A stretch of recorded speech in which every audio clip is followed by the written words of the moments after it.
₹36 में पड़ता है पेट्रोल, तो इसका दाम आखिर कम होने का नाम क्यों नहीं ले रहा है? और क्या आगे ये ₹25 और बढ़ेगा? और गुड़ बनाने वाली कंपनी हमारी सेहत के साथ कर रही है खिलवाड़, देखकर चौंक जाओगे आप। और भारत के बारे में बाकी देश क्या सोचता है जानकर खून खौल उठेगा, क्योंकि उन्हें बस हमारी गरीबी में इंटरेस्ट है। और स्विट्जरलैंड में आपने टॉयलेट फ्लश किया तो देने पड़ेंगे ₹30,000। जानने के लिए बने रहिए वीडियो के अंत तक। नंबर 1, कोविड-19 के बाद से पेट्रोल के दाम इतने ज्यादा बढ़ रहे हैं कि आम इंसान अपना सर पकड़ कर बैठा हुआ है। कोविड के दौरान हर रोज पेट्रोल के दाम बढ़ते जा रहे थे, लेकिन करीब पिछले 150 दिन से पेट्रोल का दाम फ्रिज था, यानी कि वो और नहीं बढ़ रहा था। वही कुछ लोग कहते हैं कि इसके पीछे इलेक्शन का भी हाथ है, लेकिन अब फिर से पेट्रोल के दाम बहुत ज्यादा तेजी से बढ़ने वाले हैं। आपको नहीं पता होगा, लेकिन सरकार को इंटरनेशनल तौर पर ₹36 में पेट्रोल मिलता है, जिसके बाद इम्पोर्ट टैक्स, गवर्नमेंट टैक्स और उसके बाद स्टेट टैक्स लगता है, जिसकी वजह से ₹36 का दाम ₹100 तक पहुँच जाता है। और पूरी दुनिया में रशिया और उनके साथी देश पूरी दुनिया में सबसे ज्यादा मात्रा में पेट्रोल को एक्सपोर्ट करते हैं, और इस लड़ाई की वजह से दाम बढ़ना तो तय था। इसीलिए अगर देखा जाए तो आगे जाकर पेट्रोल प्राइस ₹25 से ज्यादा बढ़ सकता है, क्योंकि इंटरनेशनल तौर से ये प्राइस बहुत ज्यादा बढ़ता जा रहा है, क्योंकि अब पूरा मार्केट एक तरीके से यूएसए के हाथ में है। नंबर 2, हमारा देश भारत हमारे काफी करीब है, लेकिन वहीं पर बाहर के देश वाले भारत को लेकर काफी ज्यादा नेगेटिव थिंकिंग रखते हैं। जो भी लोग भारत में घूमने आते हैं वो पहले तो बस भारत की गरीबी को फिल्माने आते हैं, और फिर इसके बाहर के देश में दिखाकर खूब पैसे छापते हैं।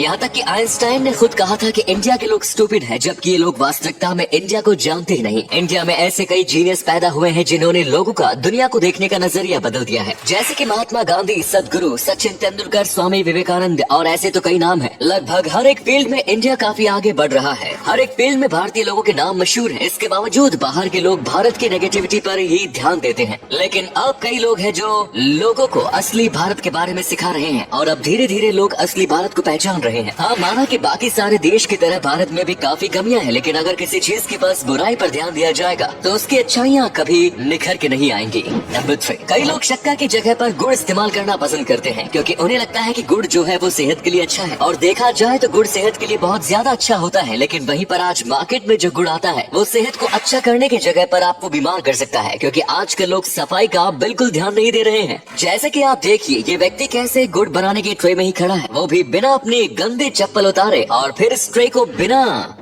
धोए गुड़ बनाने के लिए इस्तेमाल किया जा रहा है। वहीं पर आप इस वीडियो में ध्यान से देखेंगे तो यहाँ पर गुड़ के अंदर प्लास्टिक भी गिरा हुआ है, और वो प्लास्टिक भी काफी हद तक इसमें पिघल गया होगा। सोचिए इसके इतने हार्मफुल तत्व इसमें शामिल होंगे। इसी के साथ आप इस जगह को तो देख ही सकते हो, ये कितनी ज्यादा अनहाइजीनिक है। एक बार जब कुछ लोगों की टीम लोकल गुड़ फैक्ट्री में बिना बताए इंटरव्यू लेने चली गई, तब ये सारा हादसा सामने आया। नंबर 4, एक वक्त था जब रोम ने अपने आसपास के सभी देशों पर राज कर दिया था सिवाय अरेबिया के, तो वहीं अरेबिया को क्यों नहीं कैप्चर कर पाए? दरअसल रोम ने अरेबिया को भी कैप्चर करने की कोशिश की थी, और इसीलिए उन्होंने इजिप्ट की मदद ली थी, क्योंकि वहाँ से अरेबिया पास पड़ता था। वहाँ के लोगों ने अरेबिया में पानी के जरिए हमला करने का सोचा, और ये भी उनकी गलती थी, क्योंकि तभी उस साइड बहुत ज्यादा तूफान आया करते थे, जिसकी वजह से उनकी कई नाव पानी में डूब गई, जिसमें खाने का सप्लाई था और काफी आदमी थे। इसके बाद रोम और इजिप्ट की सेना के ज्यादातर लोग बहुत ही ज्यादा गंभीर बीमारी का शिकार हो गए थे, और जैसे वो फिर से ठीक हुए तो अरेबिया के राजा ने कहा कि हम हार मानते हैं, और उन्होंने कुछ लोगों को भेजा जो कि उन्हें सही सलामत अरेबिया तक पहुंचाने का काम करने वाले थे। लेकिन असलियत में उन लोगों का काम था उन्हें पूरे अरेबिया के रेगिस्तान में भटकाना, लेकिन अरेबिया ना लेकर आना।